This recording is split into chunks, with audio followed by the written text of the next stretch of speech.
예, 할렐루야. 2021년 9월 8일 수요 중보 예배를 시작하도록 하겠습니다. 우리 찬양을 한 곡 골랐는데요. 괴로울 때 주님의 얼굴 보라라는 찬양을 함께 나누도록 하겠습니다.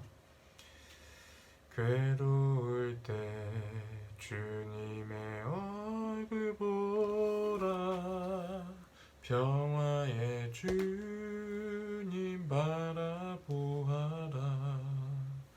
세상에서 시달린 친구들아, 위로의 주님 바라보아라. 눈을 들어 주를 보라,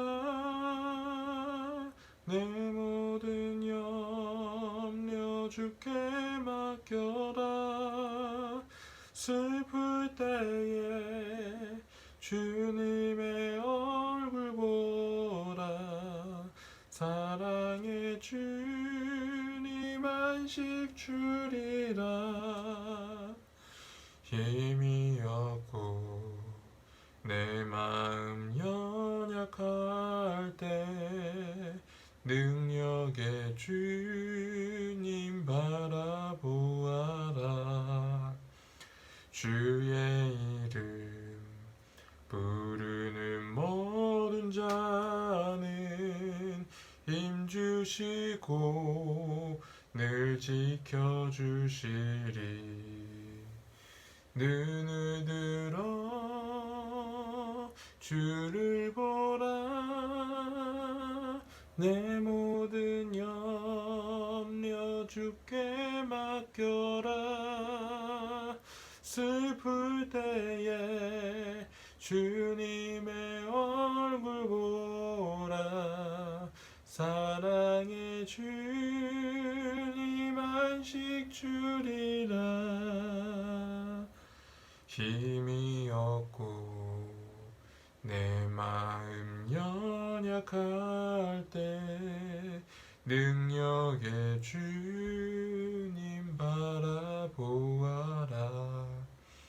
주의 이름 부르는 모든 자는 힘주시고 늘 지켜주시리. 눈을 들어 주를 보라, 내 모든 염려 주께 맡겨라. 슬플 때에 주님의 얼굴 보라, 사랑의 주님 안식 주리라. 눈을 들어 주를 보라, 내 모든 염려 주께 맡겨라. 슬플 때에 주님의 얼굴 보라, 사랑의 주님 안식 주리라. 눈을 들어 주를 보라, 내 모든 염려 주께 맡겨라.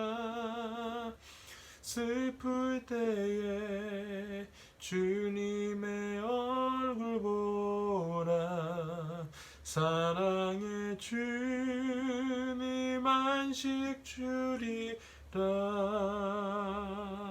아멘. 우리 하나님 말씀 보겠습니다. 우리 하나님 말씀은 히브리서 11장 1절에서 3절까지 말씀입니다. 히브리서 11장 1절에서 3절까지 말씀입니다. 제가 읽도록 하겠습니다. 믿음은 바라는 것들의 실상이요 보이지 않는 것들의 증거니 선진들이 이로써 증거를 얻었느니라. 믿음으로 모든 세계가 하나님의 말씀으로 지어진 줄을 우리가 아나니 보이는 것은 나타난 것으로 말미암아 된 것이니라. 아멘.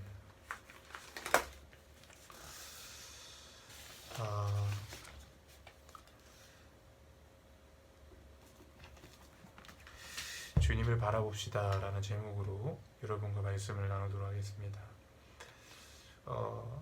우리가 히브리서를 이해하기 전에 먼저 그 히브리서의 배경을 좀 여러분에게 설명을 하길 원합니다. 우리가 이제 히브리서를 우리가 자의적으로 이렇게 우리가 적용할 수도 있겠지만, 그보다 더 중요한 거는 히브리서가 쓰여진 배경을 이해함으로써 본래 히브리서가 쓰여졌던 그 원 독자의 그 전했던 그 편지의 의미를 우리가 좀 해석하고 파악하는 것이 매우 중요합니다. 그래서 좀 배경을 좀 여러분에게 좀 설명드리자면, 이 히브리서는 정확한 저자, 또 우리 정확한 이 저장 연도를 알 수가 없는 책입니다. 제 생각으로는 이 히브리서는 이 사도 바울이 썼을 가능성이 매우 크다, 저는 이렇게 생각을 하고, 또 저장 연도 언제 쓰여졌느냐는 이 주후 70년 이전에 그 네로 황제가 이 로마 교회를 핍박하고 박해할 때, 그때 쓰여진 책으로 저는 좀 생각을 하고 있습니다. 그리고 수신자는 당시의 네로 황제에 의해서 박해받는 로마 성도인 것이죠. 여러분도 알다시피 당시 네로 황제는 아주 처음에는 되게 좋은 왕이었지만, 이 마지막으로 갈수록 임기 후반으로 갈수록 굉장히 좀 광적이고, 어떻게 보면 어떤 미치광이 같은 어떤 그러한 행태를 많이 보였던 그런 황제이기도 합니다. 여러분, 당시에 로마에는 대형 화재가 일어났는데, 많은 그 학자들이 그 대형 화재는 네로가 저질렀을 것이다 라고 이렇게 생각을 합니다. 그래서 그 대형 화재를 네로 황제가 일으켰는데, 이 정치적으로 그렇게 불을 지른 다음에 정치적으로 입지가 곤란하다 보니까 이 네로 황제가 당시에 그 기독교인들에게 이 누명을 뒤집어 씌웁니다. 특별히 당시 대형 화재가 기독교인 지역에만 이렇게 불이 안 탔다 그래요. 그래가지고 네로 황제가 그 기독교인들을 지목하고 저들이 불을 질렀을 것이다 해가지고 누명을 씌우게 되죠. 그래서 순식간에 그 대형 화재의 책임이 기독교인의 책임이 되고, 그리고 대대적인 교회에 대한 박해가 들어갑니다. 그래서 어떤 이는 원형 경기장에서 사자밥이 되기도 하고, 또 어떤 이는 거리를 밝히는 이 횃불의 용도로 화형에 처해지기도 했다고 합니다. 그리고 어떤 이는 사자에게 먹히기도 하고, 또 굶주린 개에게 뜯어 먹히기도 했다고 합니다. 이렇게 당시에 로마 교회가 엄청난 순교자를 발생하고 엄청난 고난과 박해가 있었다라는 거예요. 상황이 이러다 보니까 당시에 그 로마 교회에 있었던 그 그리스도인들 가운데 동요가 일어나기 시작했습니다. 예수를 믿는다는 이유로 고난과 박해를 받다 보니까 그것이 또 두렵기도 하고, 그러다 보니까 적절한 타협점을 찾기 시작한 것이죠. 당시에 유대교는 박해하지 않았기 때문에 그리스도를 인정하지 않지만 대부분이 좀 비슷한, 기독교에 비슷한 유대교로 다시 돌아가려는 그런 경향이 있었습니다. 특별히 일반 기독교인, 이방인 그리스도인들은 뭐 그렇게 동요가 일어나진 않았는데, 유대인 출신 그리스도인들이 많이 유대교로 다시 돌아가려는 그러한 경향이 있게 되었어요. 그래가지고 누가 이 서신서를 썼는지는 모르겠지만 저는 뭐 사도 바울이라고 생각을 하는데, 이 사도 바울이 그러한 유대교로 돌아가려고 하는 그리스도인들을 다시 마음을 다잡기 위해서 쓴 책이 히브리서라는 거예요. 그러니까 이 히브리서는 우리가 편안하게 이제 커피를 앉아서, 우리 성경 읽을 때 커피 많이 마시잖아요. 커피 마시거나 차를 마시면서 고상하게 읽는 그런 책이라기보다는 이런 고난의 어떤 배경을 이해하고 나서 좀 깊이 봐야 될, 좀 주의 있게 봐야 될 책이라는 것이란 거예요.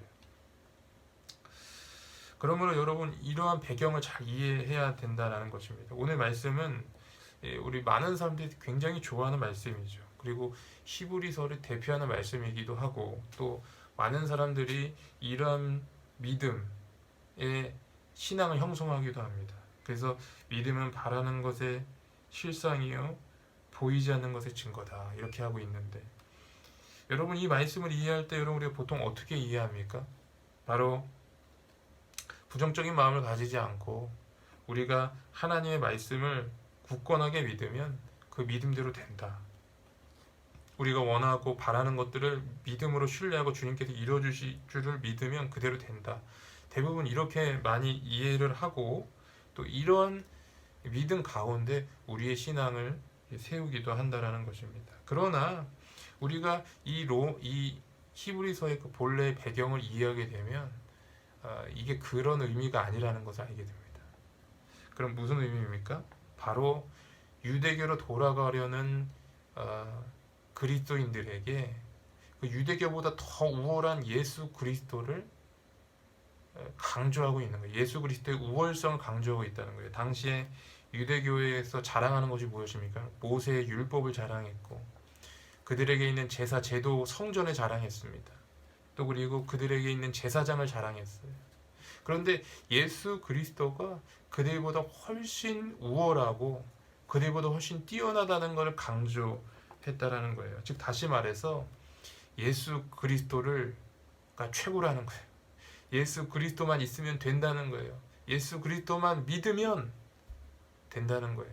그리고 그 예수 그리스도가 모든 것의 키이고 열쇠이고 예수 그리스도가 모든 문제의 해결책이 된다라는 거예요. 그래서 그 예수를 전한 거라는 것입니다. 그러므로 오늘 말씀을 우리가 어떻게 이해해야겠습니까? 믿음은 바라는 것의 실상이다 보지 못한 것의 증거다라는 말은 단순하게 믿은 대로 된다 이런 것이 아니라 환경은 어렵고 힘들지만 고난이 있고 박해가 있지만 그 환경 너머에 계신 예수 그리스도를 의지하고 바라보고 신뢰하라. 이것이 바로 믿음이다. 이거를 말하고 있다라는 것입니다. 그래서 이런 관점에서 이 나머지 부분 히브리서 11장 1절부터 3절까지 읽었는데 그 이하의 11장의 그 마지막 부분을 읽게 되면 그 믿음에 대해서 우리가 잘 이해할 수 있어요.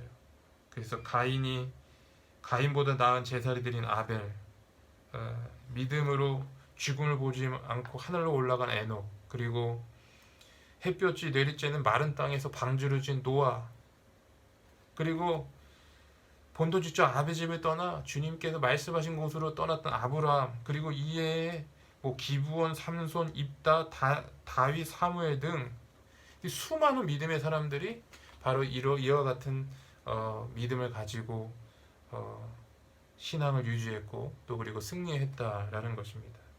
그러므로 우리가 고난이 찾아오거나 역경이 왔을 때 우리가 고난과 역경 가운데에서 두려워하고 낙심할 것이 아니라 그것 가운데 너머에 계시는 그 모든 것들을 주관하고 계시는 하나님을 의지하며 나아갈 때 우리가 승리할 수 있고 또 그 하나님께서 우리를 위로하시고 또 우리를 회복시키시고 또 우리에게 살 길을 열어주신다는 사실을 우리가 믿어야 되는 줄 믿습니다. 이번 주에 저희 아주 친한 친구한테 전화가 왔어요. 전화가 와서 참 반가운 시간을 비록 전화지만 반가운 시간을 보냈는데 그 친구가 대화 중에 이런 말을 했습니다. 자기가 인생을 살면서 깨달은 게 있대요. 그래서 뭐를 깨달았냐 물어보니까 자기가 인생을 살면서 깨달은 거는 내가 잘할 수 있는 일이 있는데 내가 할 수 있는 일은 없다. 그게 인생이다. 그래서 이걸 깨달은 거예요. 굉장히 철학적이고 또 인생을 진지하게 사는 친구 같은데 그러면서 그 친구 말이 어떤 의미에서 일리가 있다라는 생각을 하게 됩니다. 정말 우리가 인생을 살다 보면 우리가 잘할 수 있는 건 있는데 우리가 할 수 있는 건 없다라는 그런 생각을 하게 될 때가 많이 있는 것 같습니다. 열심히 일해서 돈도 벌고 좋은 집도 마련하고 좋은 차도 샀는데 이제는 병에 걸려서 그런 것들을 누릴 수가 없는 거죠. 또 그리고 열심히 공부했는데 원하는 대학에 못 가는 경우도 있고, 또 그리고 때로는 열심히 노력했던 일이 잘 되어지지 않을 때도 있습니다. 그러나 믿음은 이런 상황 가운데에서 낙심하고 좌절하고 낙담하는 것이 아니라 믿음은 믿음의 눈으로 바라보는 거잖아요. 믿음은 믿음의 눈으로 영적으로 그 모든 상황 가운데 역사하시는 하나님을 바라보는 것이라는 거예요. 그리고 그 하나님을 믿고 나아가는다라는 거라는 거예요. 그러므로 이 믿음의 개념을 잘 이해하셨으면 좋겠습니다. 마태복음 14장에 보면 예수님께서 물 위로 걸어오시는 장면이 나옵니다. 예수님께서 사역을 다 하시고 난 다음에 제자들이 먼저 배를 태워서 건너편으로 보내십니다. 그리고 예수님은 그 바쁜 시간에 쪼개서 산에 올라서 기도하세요. 제자들은 건너편은 가는 도중에 그 바다 위에서 풍랑을 만나게 됩니다. 풍랑을 만나서 거의 막 배가 막 뒤집힐 정도의 그 위험 가운데 있어요. 그래서 막 부르짖는 거예요. 근데 이런 상황 가운데에서 아주 밤이었는데 예수님께서 그 풍랑 위로 걸어오시는 겁니다. 저는 말씀을 묵상하면서 그런 생각을 했어요. 이 풍랑은 고난과 박해와 어려움과 역경이다. 그런데 그 주님은 그 풍랑 위를 타고 걸어오신다라는 거예요. 풍랑 가운데 역사하며 오신다는 거예요. 되게 역설적이게도 주님은 고난 가운데 찾아오셔서 우리를 만나 주신다라는 것입니다. 그리고 거기서 끝나는 것이 아니에요. 베드로가 물어보죠, 예수님에게. 예수님, 저도 물 위로 걷고 싶습니다. 그럴 때 예수님께서 오라고 말씀하십니다. 그때 베드로가 물 위로 걸어오죠. 때로는 하나님께서 우리가 믿음으로 예수님을 바라봄으로 그 풍랑 위를, 고난 위를, 어려움 위를, 역경 위를 걸어오시게 한다는 거죠. 근데 걸어오다가 풍랑이 막 일어오는 거예요. 풍랑이 점점 커져오는 거예요. 그러니까 베드로 마음이 두려워요. 그러니까 어떻게 됩니까? 점점 물속으로 빠져드는 거라는 거죠.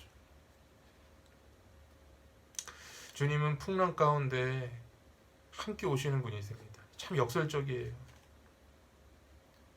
그리고 그 풍랑 가운데서 우리를 오라 하시는 거예요. 풍랑 위를 걸어오라 하시는 거예요. 그래서 하나님을 경험하게 하고 주님을 인격적으로 만나게 한다라는 것입니다. 사랑하는 성도 여러분, 오늘 말씀은 믿음은 바라는 것들의 실상이요 보이지 않는 것들의 증거다라고 말하고 있어요. 그리고 또 무엇을 말합니까? 보이는 것은 나타난 것을 아마 된 것이 아니다라고 말하는 거예요. 그러니까 보여지는 것 이전에 보이지 않는 실체가 분명히 있어요. 보여지는 환경, 물리적으로 보여지는 환경 이면에 그 모든 환경을 주관하시는 분이 계시다는 거예요. 그래서 믿음은 뭐예요? 그 환경을 보는 것이 아니라 그 환경을 다스리시는 주님을 바라보는 게 믿음이라는 것을 여러분 기억하시기를 바랍니다.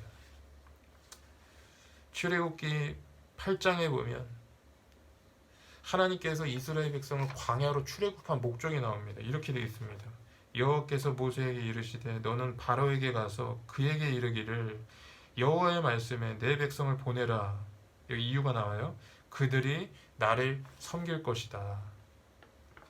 실제로 하나님께서 이스라엘 백성을 출애굽하신 이후에 시내산으로 이스라엘을 인도하시고 시내산에서 그들에게 이스라엘 백성에게 율법을 수여하시는데 그 율법의 가장 중심에 뭐가 있냐면 제사제도가 있어요.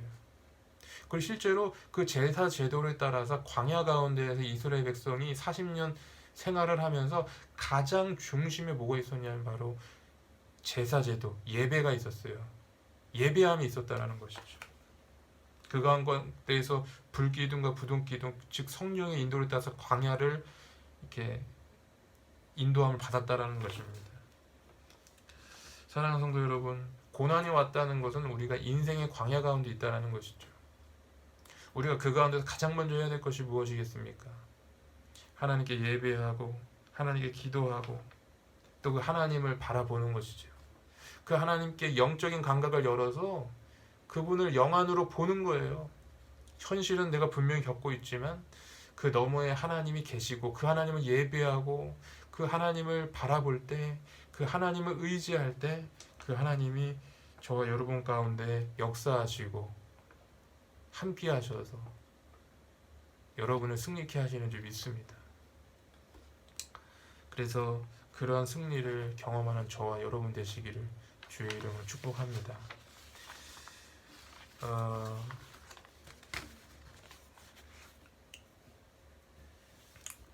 저희가 이제 뭐 아마누들이 많이 있잖아요. 그리고 아마누들을 위해서 이제 기도하고 있는데, 바라기는 오늘 말씀이 좀 그런 분들에게 좀 위로가 되고 힘이 됐으면 좋겠다는 생각을 하고요. 또 저한테도 좀 적용되는 말씀이기도 하고, 그래서 꼭 승리하는 저와 여러분 되시기를 주의 이름으로 축복합니다.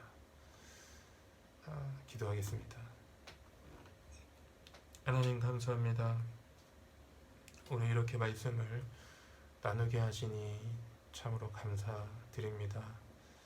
우리가 고난 가운데 또 고난 가운데 있는 주님의 목적을 바로 알고 또 주님을 따라 살아갈 수 있도록 주여 인도하여 주시옵소서. 아프다고 어렵다고 힘들다고만 말하지 않게 하여 주시고, 그 너머에 함께 하시는 예수님 바라보게 하여 주시고, 그 주님을 정말 인격적으로 찐하게 만나는 그런 그리스도인 되게 하여 주시옵소서. 욥처럼 그동안은 귀로 들었는데 이제는 눈으로 직접 주님을 배우는 그런 역사도 일어날 수 있도록 주여 도와 주시옵소서. 우리 중보기도 팀원들 한 분 한 분 각자 처소 가운데 있는데, 하나님 각자 있는 자리에서 하나님을 삶으로 예배하는 예배자 되게 하여 주시고, 말이나 입술 가운데에서 하나님을 높이는 찬양만 흘러나오게 하여 주셔서 주님 기쁨이 될 수 있도록 역사하여 주시옵소서. 특별히 암으로 질병으로 고통하는 또 병상에 있는 환우들이 있음을 고백합니다. 친히 찾아가 주셔서 그들을 위로하여 주시고 하나님의 크신 은혜를 경험하게 하여 주셔서 정말 간증이 있는 인생 되게 하여 주시고 은혜가 있는 인생 되게 하여 주셔서 나중에는 모든 역경 다 이겨내고 정말 다른 사람들에게 힘이 되어주고 용기가 되어주는 그런 귀한 주님의 사람들 되게 하여 주시옵소서. 감사드리며 예수님의 이름으로 기도했습니다. 아멘.